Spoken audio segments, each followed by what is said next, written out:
I was searching so hard to find my purpose when I realized my purpose is me. It's who I am as a person. And that's the same for every single person. Ask yourself, who are you? And it's such a difficult question to answer because society has told us to be 20 million things apart from ourselves. They want us to be this mold, be this way, fit in this box. So you have to undo that. It is such a process. So I had to really sit with myself and discover, who am I authentically? Who is Moon?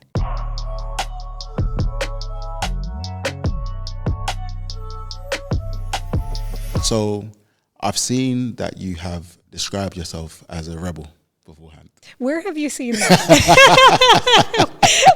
I actually thought about that. I was like, where is that information? Oh, as you've done an interview about I think it was like a vegan clothing brand. Yeah. So I would definitely describe myself as a rebel with a cause. Mm-hmm. And I truly believe that every person should have a cause. We should have something we stand for, right?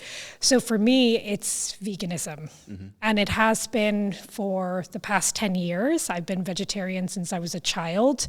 And for me, I'm very much about treating animals with compassion and kindness, just how we treat fellow humans. Because in my mind, there's no difference, right? We feel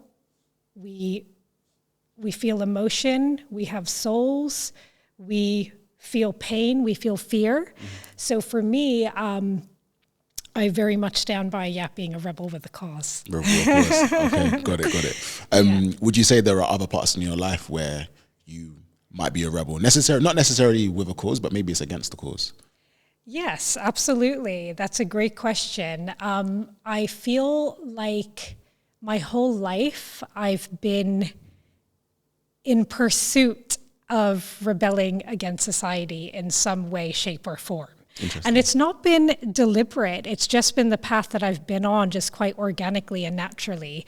I would say I've never, for as long as I can remember, I haven't really walked the straight and narrow path. Mm-hmm. I've always had kind of alternative interests or hobbies or passions. I've really liked to experiment with my look. In the past, I would say, I don't know if it's been probably since childhood, and even in recent years, it's every year I have a totally different hairstyle, whether it's pink or green or blue. So I'd say the way I express myself as well is quite rebellious physically. And very much in terms of not conforming to the norms of society. Mm-hmm, mm-hmm.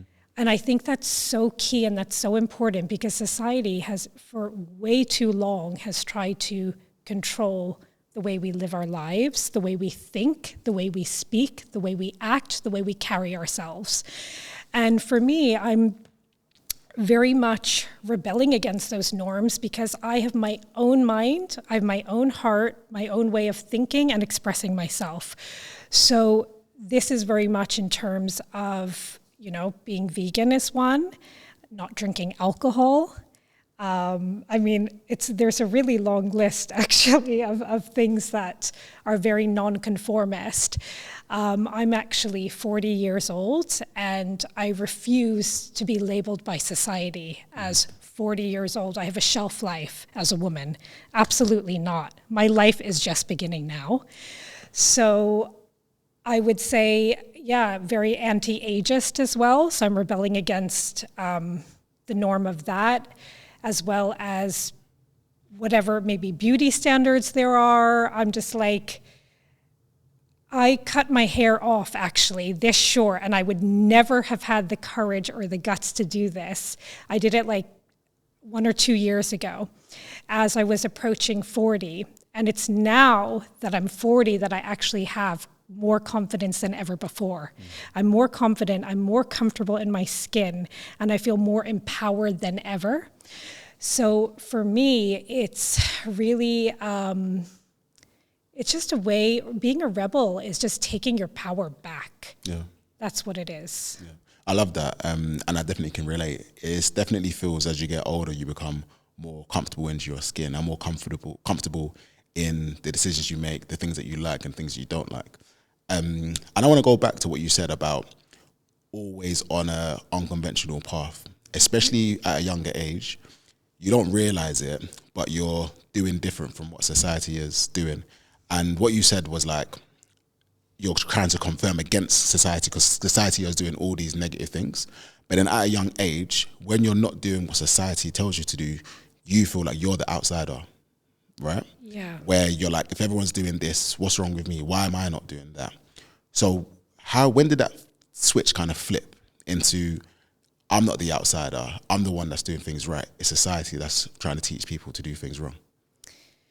I would say that's been an evolution, and I feel like the more that I've grown in age, the more time has passed, the more I've been able to really embrace that, because there was a time when I was really influenced by society, and especially my generation.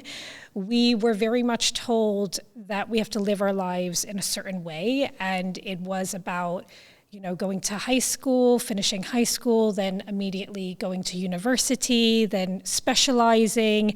And there was this road and this path set out for you. And then from there, you meet somebody generally when you're studying at, doing your higher studies.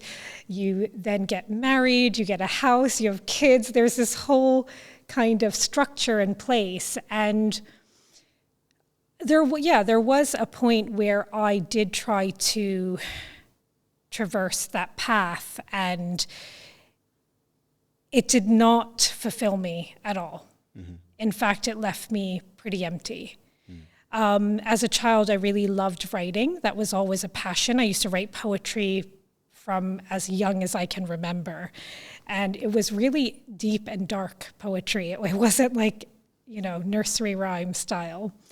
I loved writing. My teachers always foresaw that I would be a writer. And it's literally taken me my entire lifetime, though, to actually believe that I'm a writer and to take action on it. Mm. So that's been a bit of a process as well. But I would say feeling the pressure of conforming to society's norms was very much in the sense of feeling like I had to study something, I had to go to university. Great, I did my double major, I did my BA, then, okay, you have to specialize now. And I felt so much pressure. And I'm like, I don't know what I want to do. I'm a kid. How can I decide and make this huge life decision now? Yeah. Because I loved writing, I chose journalism. Mm-hmm. But that was, again, a result of the pressures of society. And it is over time that I've really broken free from that and really been able to embrace more of that rebellious spirit. Mm-hmm. It's interesting. I like that. And totally what you say, like, it's crazy how many decisions and how important those decisions you have to make at the age of 18, 19, 20, yeah. And even younger than that. Like, if you specialize in secondary school or high school, at like 15, 16, it's like you're locked away from all the other opportunities in the world, especially creative subjects like art, music, and so on and so forth. Like, I stopped studying music when I was 15, and I used to play the saxophone. And I loved it, but because of the way I was brought up, I knew that doing music was never going to be an acceptable life choice for myself, to my parents, kind of thing. Right. And I didn't have enough. I wouldn't have enough support to tell me that I can do it or believe in it enough to actually make it into something which is full-time, something that I can enjoy doing, something that can make me money and a lifestyle from, which is quite interesting. But so you said that you enjoyed writing and you went into journalism. So weren't that like in line with your passion and things that you were good at?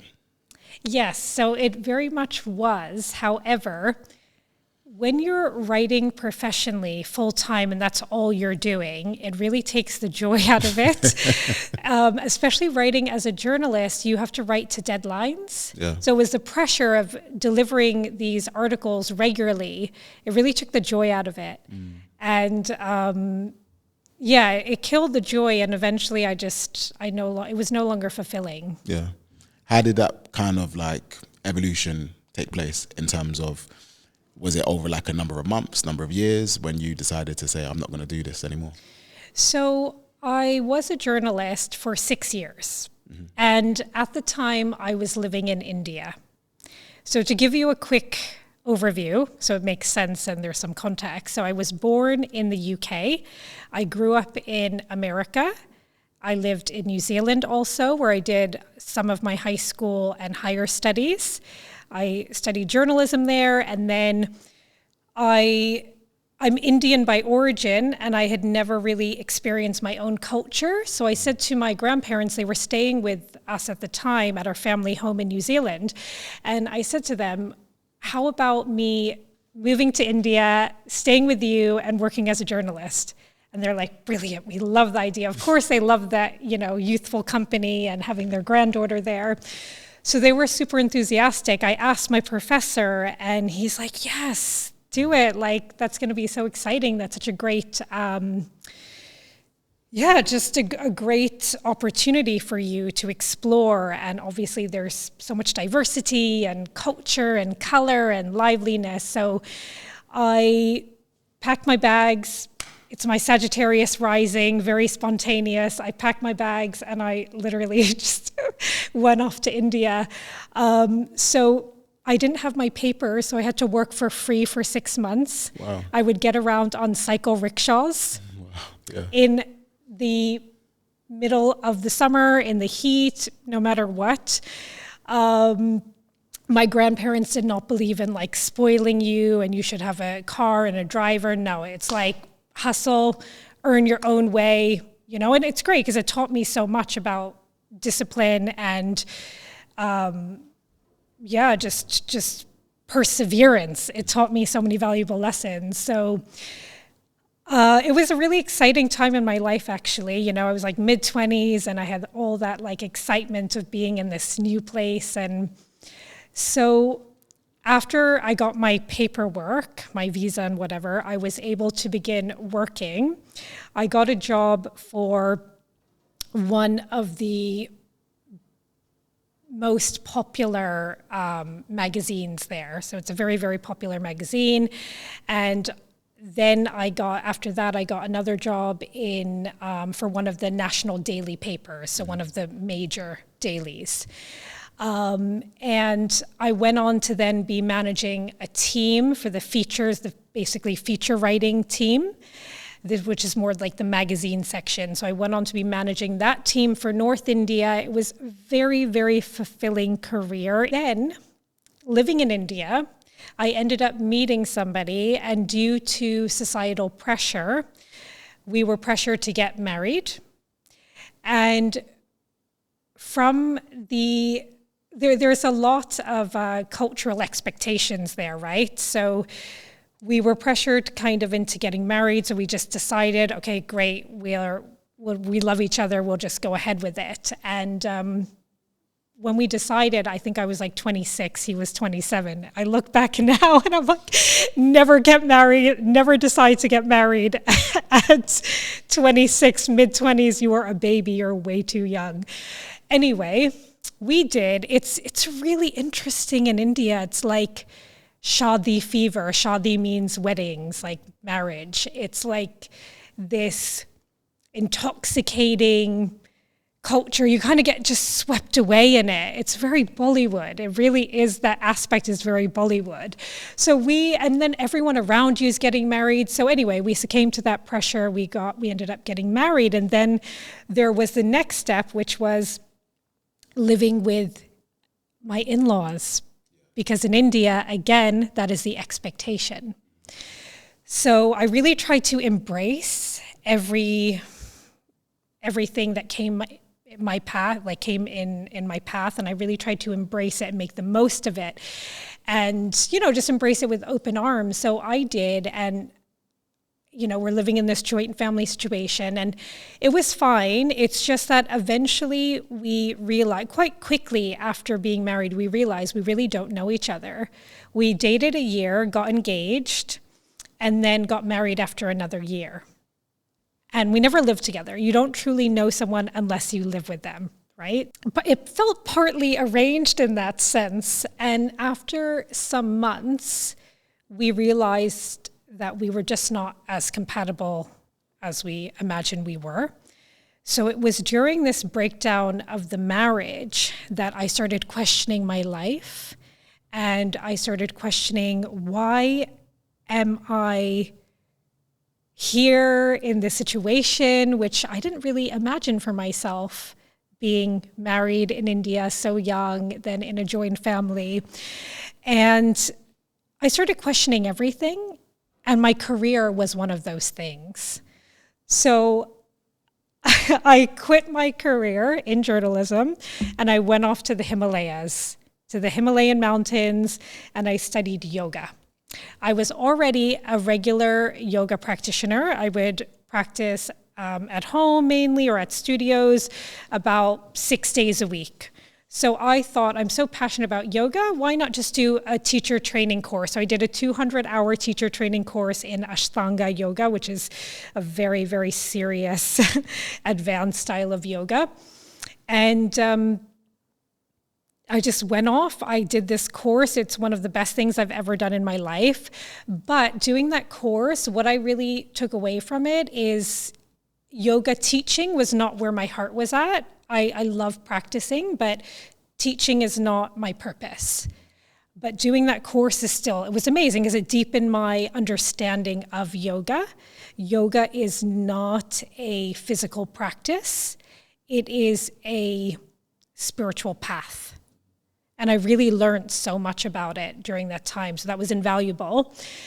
And then it was after that I had traveled to the UK on a holiday. So it was basically to get away from this period of separation. And, you know, my friend lived in London. She invited me to come and stay with her. I'm already, you know, a citizen and things like that, so it was easy. So I'm like, okay, cool, I'll come back and spend the summer here. I ended up meeting somebody, so I moved back here. And then I spent the next almost a decade being lost, confused, and not knowing how to start my life over again in terms of my career.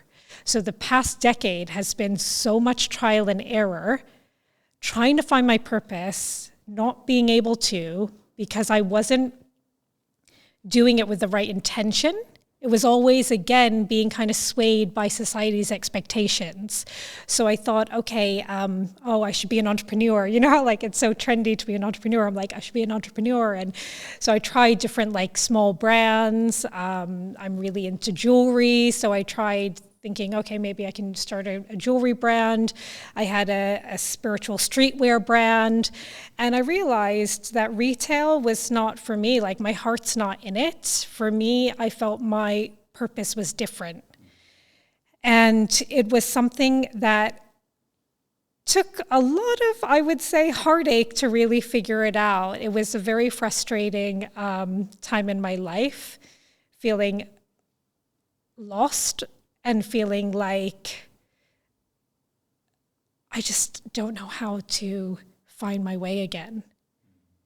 So it really was from that journalism career, which I left at the age of 30, until almost the age of 40, where I was riding this roller coaster and going through these waves of, you know, up and down and excitement, and then, crashing because it's not going the way that I had imagined it would. Yeah, there's a lot to unpack. Yeah, there's a lot. There's a lot, but yeah. No, thank you for sharing that with me, because I can only imagine, like, I guess the feelings, like emotionally, and dealing with your own emotions, but also having to deal with like family's emotions, like a lot of people around you. And in my head, I'm thinking back to your folks in New Zealand, where you went to India and then you went to the UK, and they probably felt, man, I don't know, this is a bit random question, but like, did you feel disconnected from them as well? Like, did you ever think to go back to New Zealand, or was it always a case of like trying to start anew, would you say? Yeah, I am very independent, so I'm not someone that needs my family. I think I'm just used to having that independence since childhood.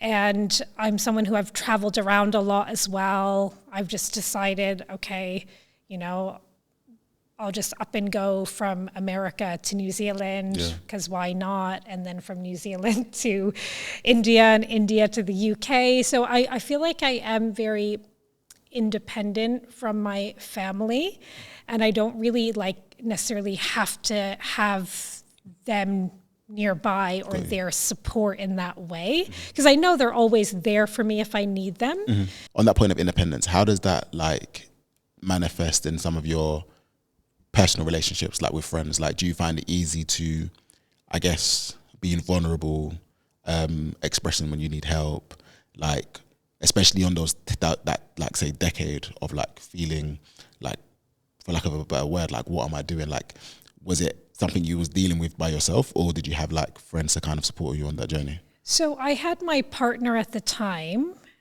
We were together then for almost a decade, so pretty much up until last year. So he was really my rock, like my family, and he still is. He's still my rock. He's still my family. So I really had him by my side to bounce ideas off of, to he was my support system. And I do have friends as well who are female entrepreneurs or females with their own brands. So it has been great to be able to brainstorm together, bounce ideas off one another, to motivate each other. Sometimes we'll have like co-working days, and we'll share what we're up to, and then we'll give each other ideas, because it's easier when you're not so closely involved and you can kind of see it from another perspective. Yeah, for sure, for sure. You always need that perspective, I'm telling you. Yeah, definitely. Yeah. Especially like when you're deep in it, like sometimes it can feel very like isolated, like there's no one that understands you, but it's only when you can have those conversations that people actually share that they're also going through the same thing. Yes. And it's like that kind of shared camaraderie with what you're going through. So like, I guess like during that time, did you know you were feeling a bit lost, or is it something when you look back on it becomes a bit more apparent, would you say? I would say I felt it in the time. I'm a very kind of self-aware person, and I knew something was missing, and I felt a void. I felt an emptiness, and I don't like to feel that, because I feel like there's so much that we can do with our lives. There's so much potential we have within us. And I really felt so frustrated, like I was wasting it away. And my self-worth really suffered in having that period of feeling lost and feeling like I'm not living my potential, I'm not achieving, I'm not succeeding in anything I'm trying. I felt also moving to New Zealand and India, they're two countries that are very different culturally from America. So America, you're really kind of raised to be very confident and very dynamic and, you know, go after everything you want, very ambitious. And then New Zealand, it's culturally, it's a bit more laid back and relaxed. So I felt I also kind of embodied that and took that on a bit more. And then India, again, it's culturally, it's different. And I was not living in a big metropolitan city. I was living in North India, in Chandigarh, which is part of Punjab. So it's a smaller city, and it's more conservative. So I just felt all these layers. Every time I moved to one of these places, I felt all these layers accumulate. And when I moved to London, I kind of feel like I was a shell of myself, especially coming out of that divorce. I felt that really was a blow as well. And I did feel my self-esteem and everything dwindle. So when I moved here, I was a shell of myself. Like, even if I wanted to walk into a magazine here and apply for a job, I wouldn't have had the self-worth to do so. Yeah. I wouldn't have had that self-belief. So this past decade has also really been rebuilding that. Because without that, it is impossible to live our potential. Agreed. You will only achieve what you believe you can. Yeah. That's it. The difficulty with that is when you conflate your belief with your experiences. So how do you take the step forward and saying, regardless of what I've been through, I still believe in myself. Like, I still believe what I'm capable of doing. So, like, how do you get back to that state of mind, would you say? Yeah, it was a journey. It was definitely a journey. I feel like taking some action steps along the way. Also, there was a lot of encouragement from my ex-partner. He was very much somebody, he thinks really big and he's a visionary, and he very much would encourage me to step out of my shell. And, you know, so he's the one that really pushed me into taking risks and steps and doing things that I was, at that time, I didn't have the self-belief. So it was just through slowly taking these action steps. So one example was, as I mentioned before, I loved writing poetry since childhood. And he's like, I saw that at Box Park, this was many years ago, they had these spoken word poetry nights. And I wasn't someone who wrote to recite it in public, but I love the idea of it. And he pushed me into it. I just was like, oh, this is happening at Box Park. Oh, that would be cool. He's like, yep, we're doing it. Oh, it's on tonight. Okay, we're going tonight. I was like, woo, alrighty. Well, let's do this then. And I kind of... yeah, I guess I was so nervous, but I just did it. And then I did it another time after that. And then being a vegan activist, I was really passionate about these new vegan discoveries, especially within fashion, because people talk so much about vegan food and, you know, but they don't talk too much about the other things like the clothing part. That's not talked about as frequently. So I became really interested in, okay, vegan style is like, you can be cool and be completely vegan, you know, like you can dress well and be vegan. It's not what it used to be, say, I don't know, 15, 20 years ago, where, you know, there's a stereotype of linen and kurtas and, you know, those long shirts and all of that. But, so he again pushed me into getting into vegan fashion blogging. So that was really his encouragement. And I remember how awkward I was in the beginning, because you have to take photos of yourself wearing these clothes in public, right? Because the lighting is good, natural light, all of that. And I remember cringing. Like, I remember being so like in my shell and just not confident. And the more I just did it, you know, the more confident I became. I remember one time I was standing outside of my place taking pictures, and these two girls in a car drove past and they started laughing at me and like pointing and making fun of me. And I was like, you've got this. You're good. Like, you know, and I started building up confidence where things like that wouldn't really bother me. So it was step by step by step. So there was a lot of progress over the past decade. But it does take time, because when you experience a number of things that affect you, it's a process of undoing. So you have to be patient, you have to be kind to yourself, and you have to persevere, right? And not give up. And this is something I'd say probably my mother has instilled in me, my grandparents have instilled in me. It really is about just perseverance. If you have that, you can get through anything. And it was that determination and not giving up. So then during the pandemic, I had, you know, some free time. So I was like, okay, well, I'm going to take rap lessons. Yeah.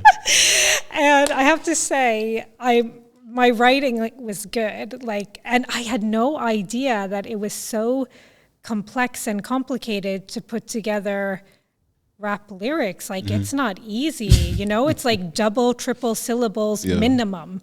There's no such thing as a single syllable rhyme.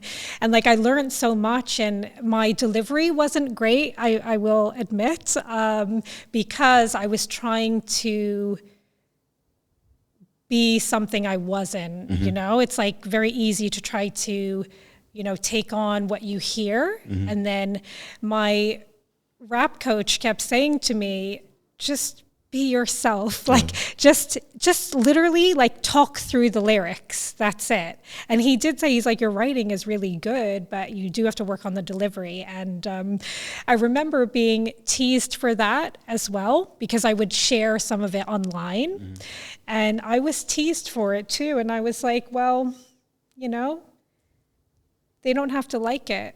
They don't have the courage to try. So that's not my problem. Yeah. Right? When someone's got a problem with you, it's nothing to do with you. It's not your problem.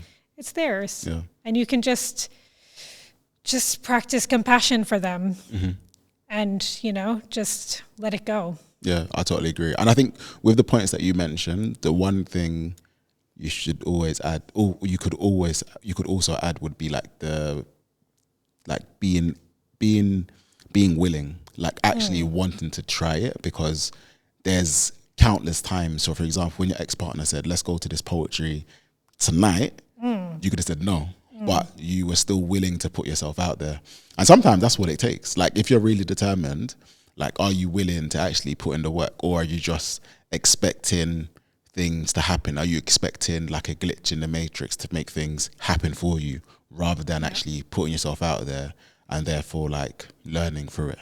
Absolutely. Yeah. It's all about that willingness to try. If you don't put yourself out there, if you don't take that first step, it's never going to happen. Yeah. Yeah. So for me, I feel like I've been able to face my fears through just trying and just taking action.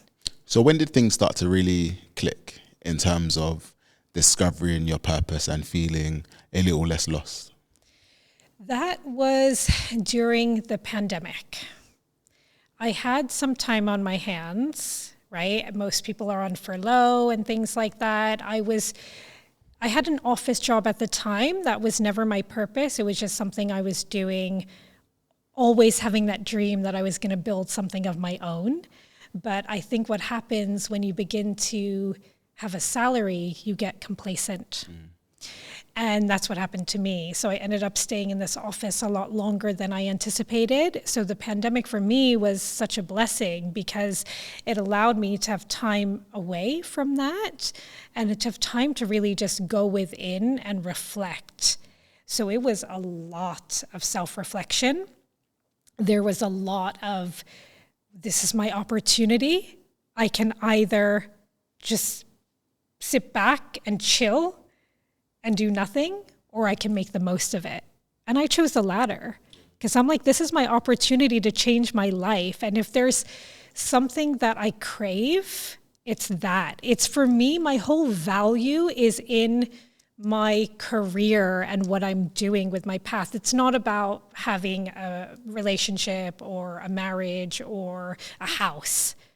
For me, it's in living my purpose. And that's something I really, really desired. So I'm like, this is my opportunity. I'm not going to waste it.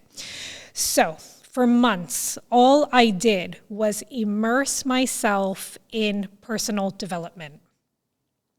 Whether it was podcasts, audiobooks, whatever. I'm doing the dishes. I've got my, earphones in, or I'm watching YouTube, and it's going to be something related to personal development.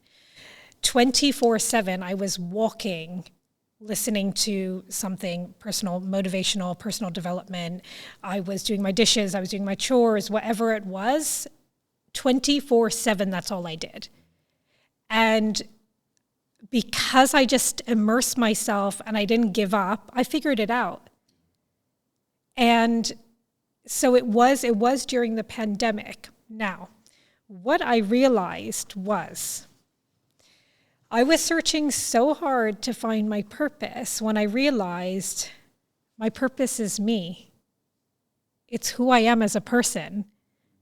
And that's the same for every single person. Ask yourself, who are you? And it's such a difficult question to answer because society has told us to be 20 million things apart from ourselves. They want us to be this mold, be this way, fit in this box. So you have to undo that. It is such a process. So I had to really sit with myself and discover, who am I authentically? Who is Moon?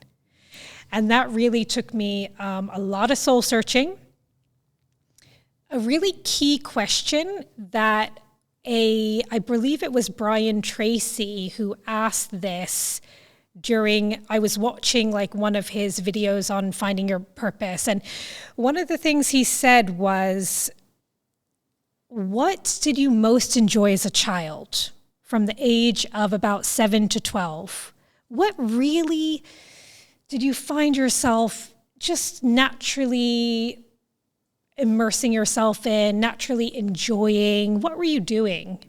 You know, not something your parents were telling you to do or your friends wanted you to do. What were you doing? And I was like, oh, well, I was really into spirituality. Like I loved, you know, crystals and tarot cards and angels and auras and energy. I loved all that as a child. That lit me up. It gave me this kind of passion and purpose, just knowing that all these amazing magical things exist in the world. That just lit me up. And I used to also write, right? So it was like poetry and it was all this spirituality. And naturally, I'm someone who loves to like help others, motivate, uplift others. Like that's just what I do with my friends. Like in my friendship circle, I'll be that like person that is pepping people up and really uplifting people. No matter who I'm around, that's just what I do. So I was like, okay, it's all making sense now. Right, so spiritual self-development, that's very much a two, that motivating people, uplifting people. So I figured it out then. So I had to ask myself a series of questions, do a lot of reflection, journaling, soul searching, and then I just came back to me. So I'm like, okay, my purpose is spirituality and personal development, helping other people with these things, right? And then I was like, okay, great, that's my purpose. Now what do I do with it? Yeah. That's a whole nother thing, right? So what do I do with it? Okay, well, interestingly, sometimes I get psychic readings. And in 2019, I had a reading and the psychic said to me, at that time, I was very into my vegan fashion blogging, and I thought that I was going to start a vegan fashion brand. So she said to me, I see you doing retreats, you know, like mindfulness, meditation. At that time, I was like, no, that was so different from what I had anticipated, where I was in my life. I was like, no, I'm into vegan fashion. You know, I'm a fashionista. Like, there's no way. You know, at that time, I really rejected that. But obviously it planted a seed, and I guess she was a good psychic because I actually started my brand as a retreats business. So it was called Over the Moon Retreats. Mm-hmm. So I started in that format.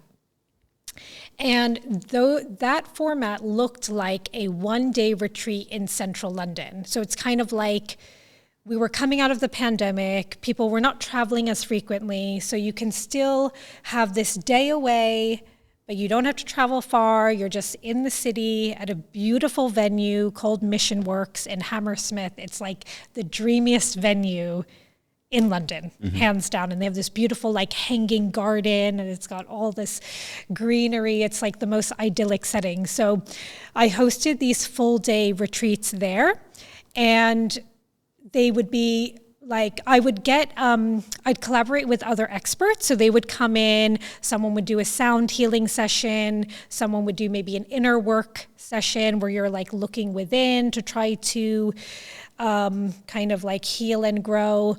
Then we had one could someone could also do face yoga or a number of different activities. It depends upon what the theme was. Yeah. So I would create the retreats, design them, execute them, market them. I would onboard sponsors for gift bag items. I would try to seek out sponsors for lunch as well. It was a big production for one day, and I did them actually monthly. So one a month, and it was a big production. Wow. But I learned so many skills, and I also learned I'm actually really good at this. Like, I'm really good at event planning. I'm really good at securing sponsors. Like, I learned so much along the way. I realized, though, that it wasn't fulfilling me because I felt like I was more organizing it. I was at that time almost 40 years of age, and I'm like, I have so much wisdom, like so much to share with others, and I love teaching. So that's when the brand grew into, or changed shape into, a personal brand. So from retreats to a personal brand under my name as an expert. And the universe then, because I was taking those steps to align with my true authentic self and align with my purpose to help others, right? So that's for the greater good. When you're helping others, when you're trying to make an impact, the universe will also aid you in that process because you're doing something good, right? You're putting out positive energy, so that's going to come back.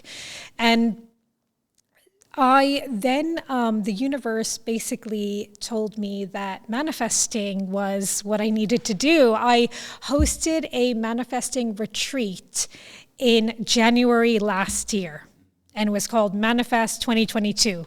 And that we had like a series of different activities.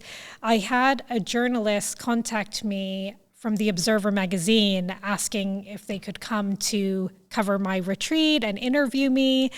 And then that came out, that article. Then I had other brands contacting me to do, manifesting sessions for their clients or their teams or whatever. And that just kind of happened. That's something that, the universe really supported me in that, because I was like, I need a direction. I need something that's going to be fulfilling. And now I've come to the point where it's like, there's more I want to share beyond manifesting. Manifesting itself is a beautiful, comprehensive topic. It is a very, very comprehensive personal development practice, which it's like an umbrella. There's many things that fall within that. But I wanted to still talk about things beyond that as well.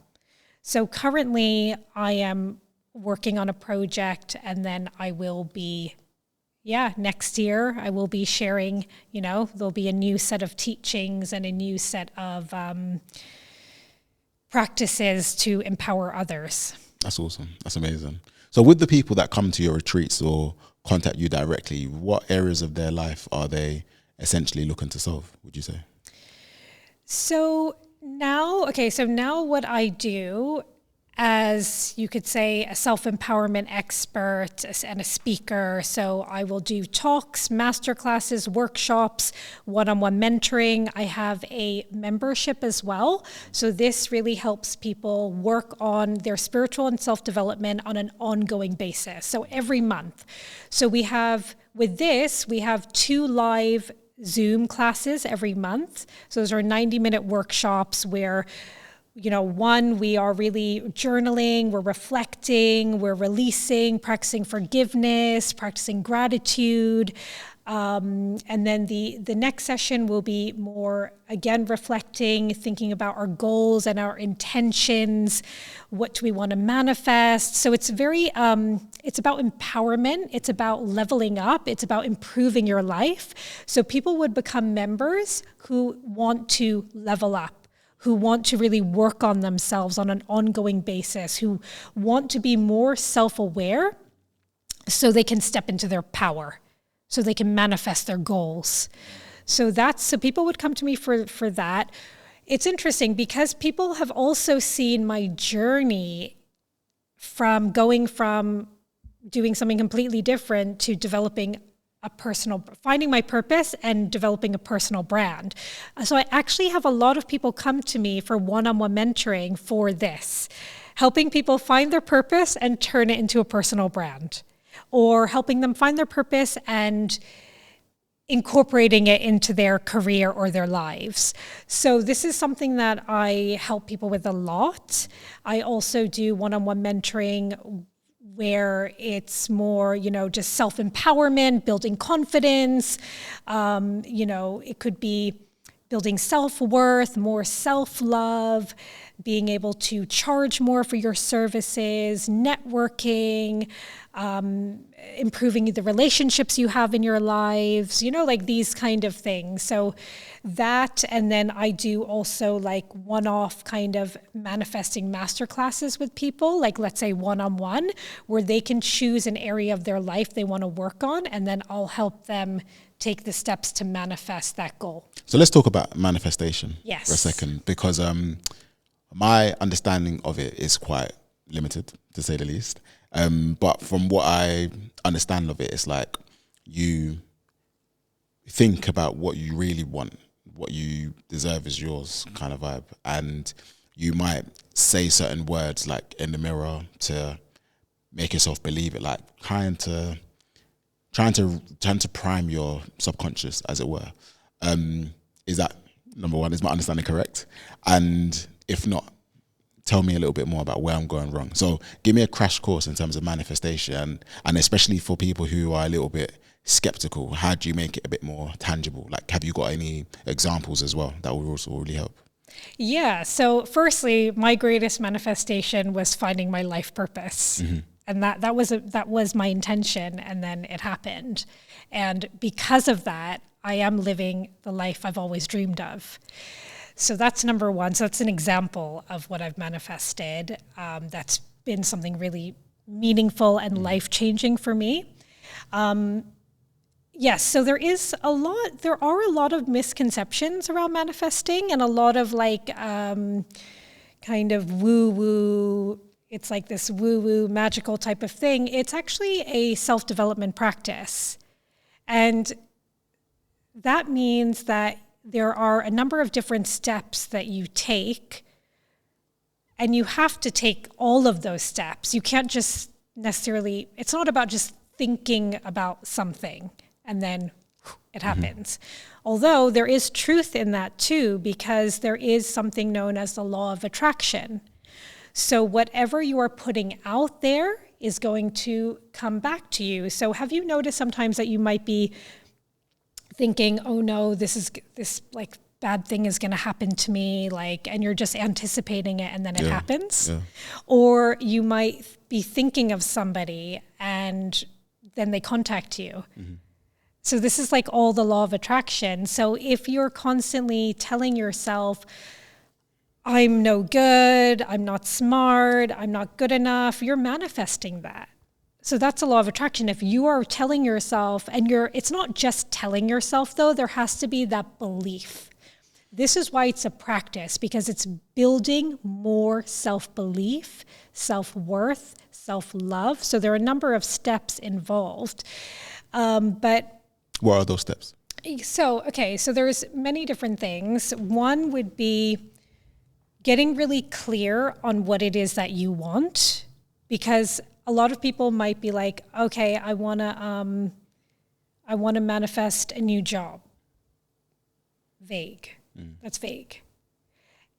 The universe will give you what you want, so you have to know what you want, right? That's a law of attraction. You have to get really clear and specific.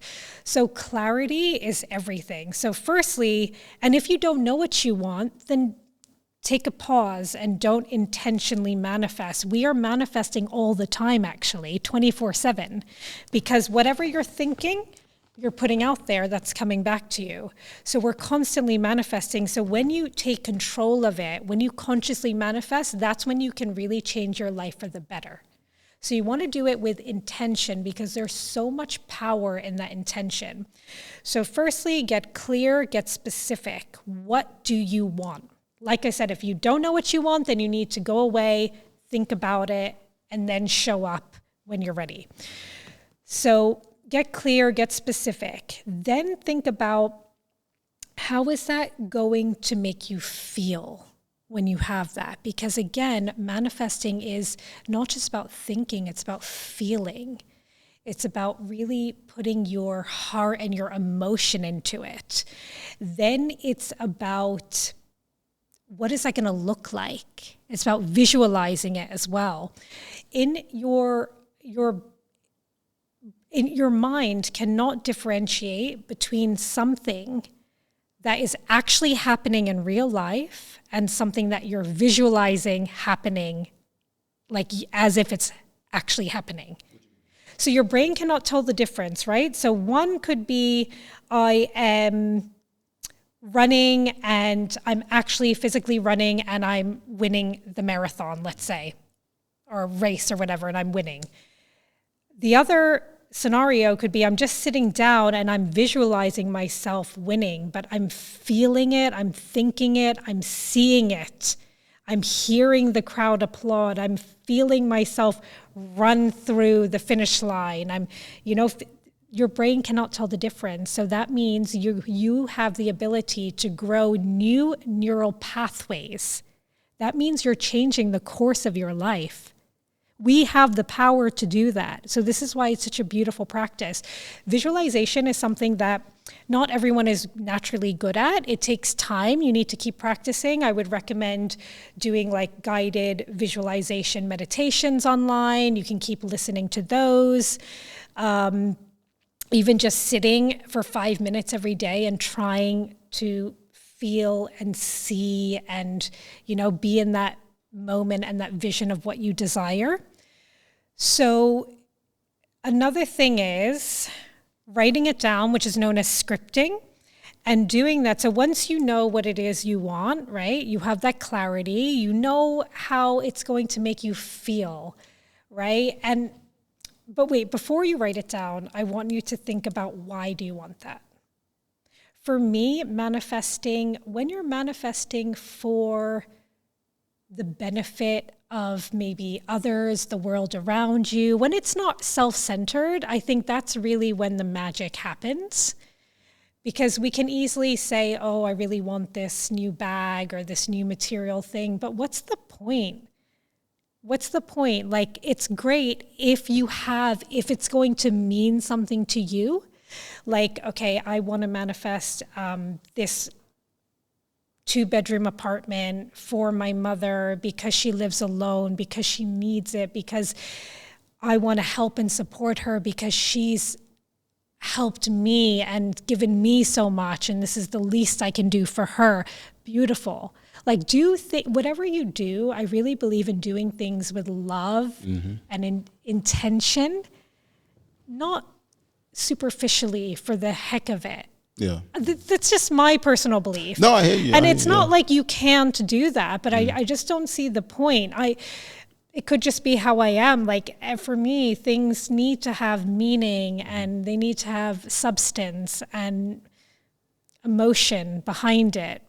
I'm not going to do things superficially, and I don't recommend that anybody manifests for superficial purposes. Yeah, I don't know. I think it's a bit tricky though, because I feel sometimes, like, some people are in survival mode, and so when you're in survival mode, like, all you're focused on is just getting enough money to eat or just to live your life, kind of thing. Like, you haven't been able to go into the next step or the next stage of thinking, or maybe you just don't have the capacity to, where you can think about other people outside of yourself. Well, this is not superficial, because this is something you need. Like, that's a great reason of 100%. If you need something to survive, to function, to thrive, 100%.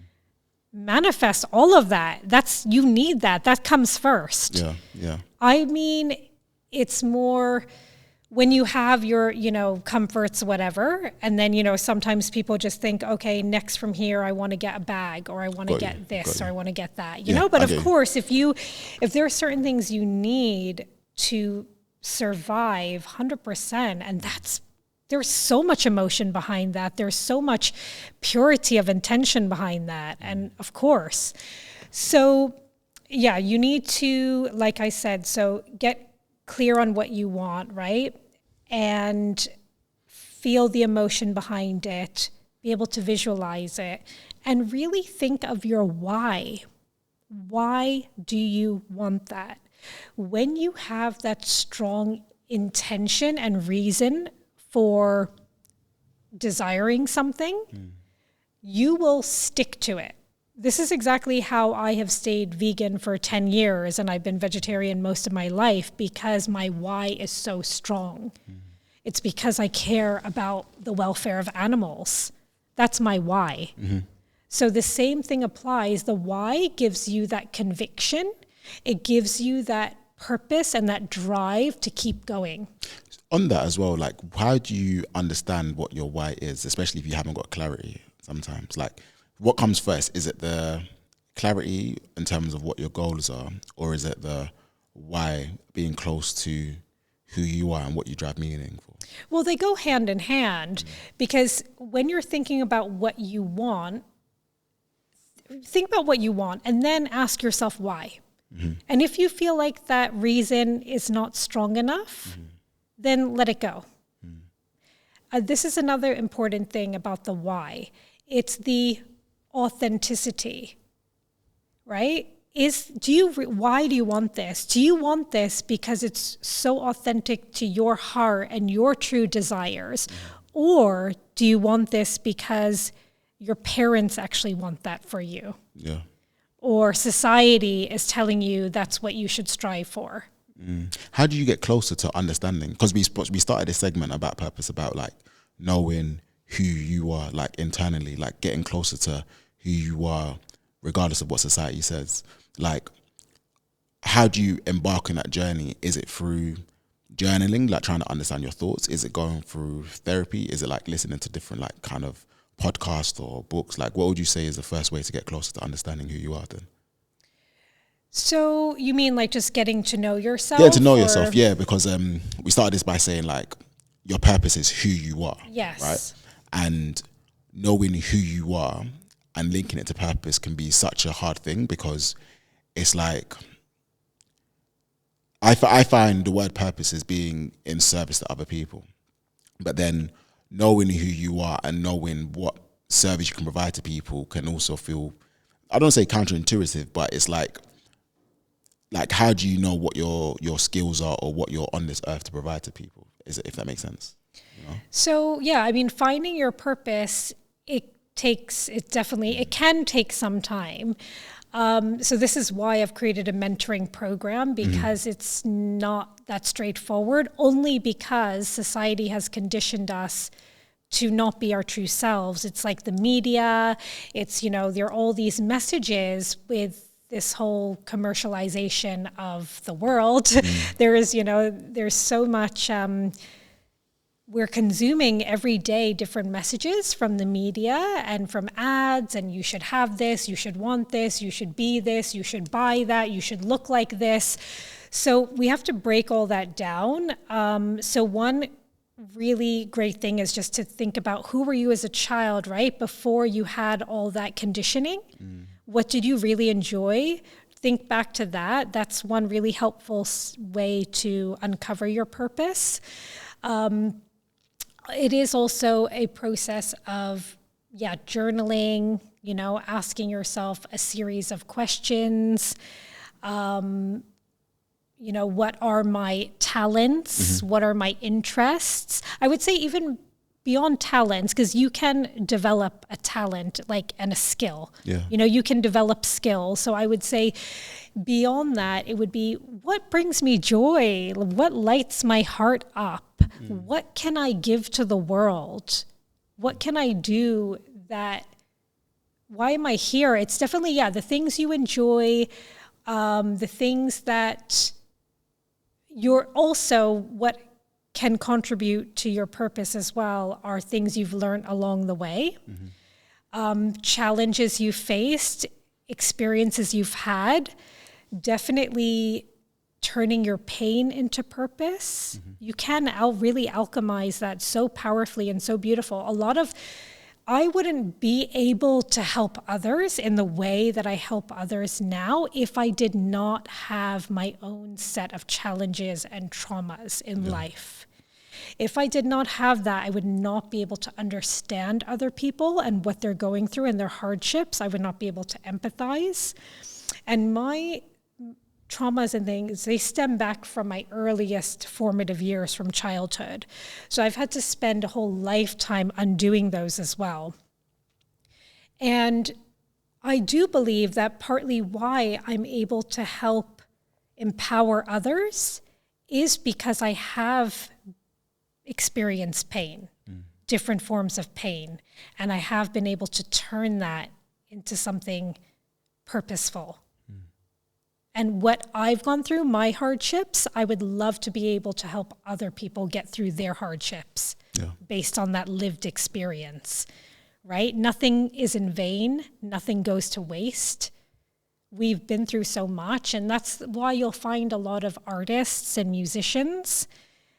A lot of them have had, quite difficult years, difficult upbringings or difficult experiences in life, and that's how they've been able to create such brilliant, deep kind of work. It's such a counterintuitive idea, right? In the sense that, like, going through so much trauma can lead to such the great works of art, but it also makes sense to a degree as well. Like you said, changing or converting your pain into art, and I think it's very admirable where you don't want people to experience what you've experienced, but at the same time, you want to help them, if they have experienced it, how can they accelerate through that kind of phase of wilderness, like, quickly? How do they get out of it at a much faster pace and even end up at a much higher level than they even expected? Exactly. Yeah. How can you better cope with, deal with, manage? How can you move past it? Yeah. Because sometimes you go through things and then you get stuck. It overpowers you. So it's how can you let go of that and move forward in your life?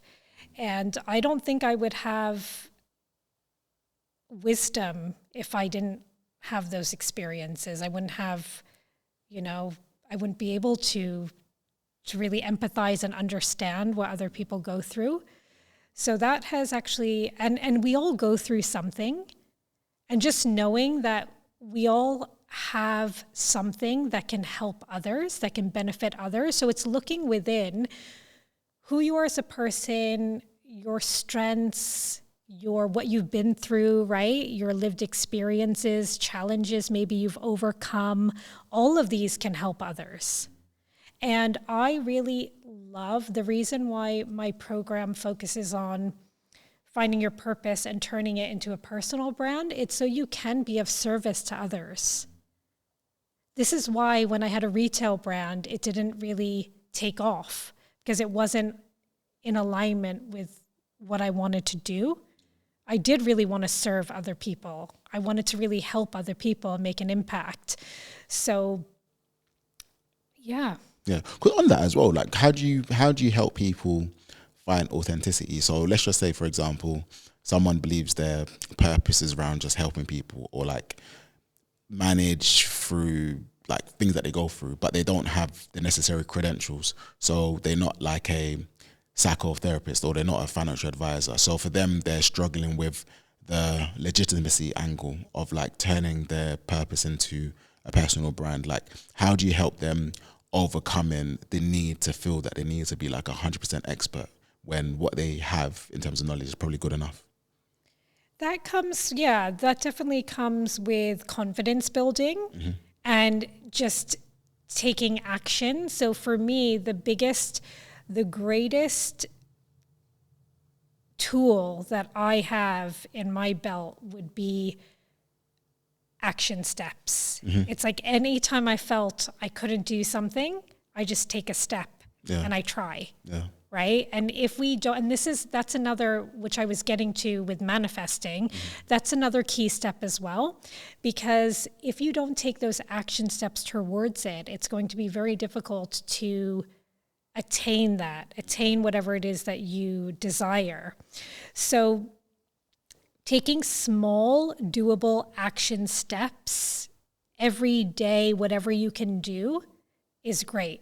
So I normally, in my membership, when we're doing like a manifesting, goal setting, intention setting session, I normally ask people to write down, what is a step you can take in the next 24 hours? What step can you take in the coming week and in the month ahead? So you've still got that focus, right? But then another manifesting step is letting go and surrendering. Because at the end of the day, things will happen at the perfect time, whenever it's meant to happen. We don't have control over that. So when you let go of control and you surrender and you allow, you're not blocking the path. You're not getting in your own way. When you try to force something, right? So let's say you're running after something. Look, what's happening? I'm pushing it away, right? You're running after something. It's going like that. But when you're here and you're calling something to you, right? You're just surrendering, but you've set the intention, you've put it out there. It's coming to you. So it's not about chasing it in this direction. It's about allowing that to come to you because you've set the intention, you have the clarity, you have the why, and do it in the present tense. So when I was talking about scripting, writing about what it is that you desire in the present tense as if it's already happened. Because if we say, I want this, I really want this, we're highlighting the fact that we don't already have it. So if we're saying that I have this, we are claiming it as if it's already ours. And you should always do that with gratitude, right? What you appreciates in value. So always do that with gratitude. I am so grateful that I have this XYZ, this exact role in this company. I'm so grateful that I've got this dream role in X company because this has been my lifelong dream and it's come to reality, and now I'm able to live in my purpose. I'm able to do something I love, which lights me up, which gives me XYZ, whatever it is that you desire. So it's about getting really clear on that. So that's the scripting. And then you let it go from there. Yeah, no, I love it. And that's such a great saying. What you appreciates in value. Thank you very much. I'm going to take that one. And also like that whole chasing after something and it running away from you. It reminds me of the abundance mindset. Like what's for you will be for you. Like don't force it. Like it's coming your way. Yeah. Kind of vibe. Moon, thank you so much. Like I feel like I could be talking here for hours. There's so much to discuss, but no, I really, really appreciate your time speaking here with me today. So I had a couple quick fire questions for you. Sure. So first question, if you had to describe your current journey in 3 words and your vision for your life in 3 words, in another 3 words, what would those 6 words be? So my current journey has been, I would say, and it's just been an exciting roller coaster ride. Mm-hmm. And there's no other way it should be, because that's what life is. It's going to be a series of adventures. Mm-hmm. And always looking at, that's just another really important thing to note. Any setback, don't look at it as a setback. Look at it as an adventure, as an opportunity to realign, to reassess, to recalibrate. Yeah. Look at it as an opportunity to just take another direction, right? Any form of rejection is redirection. Mm-hmm. So for me, it's been a constant redirection. So yeah, an exciting roller coaster ride. And for the future, I would say the future is just going to be a journey to continue, I would say a journey to keep tapping into my limitless soul. Interesting. Yeah, so it's a journey towards unlocking limitless. Awesome. Through that period during COVID when you was consuming all that material, is there one book or one film or one resource that you'd recommend? A great starting point is You Are a Badass by Jen Sincero.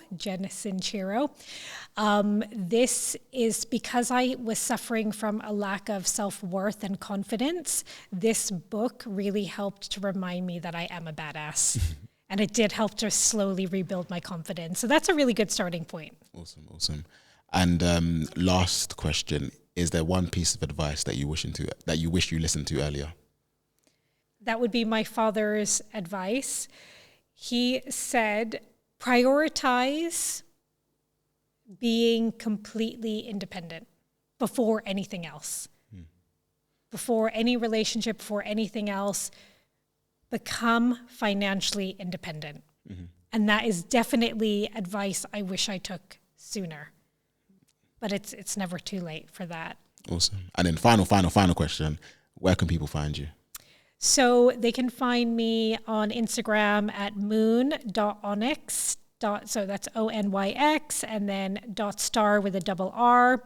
So that's on Instagram, and my website is moononyxstarr.com. Awesome. Moon, thank you so much. Thank you so much, Yemi. It was a pleasure. Thank you. Take care.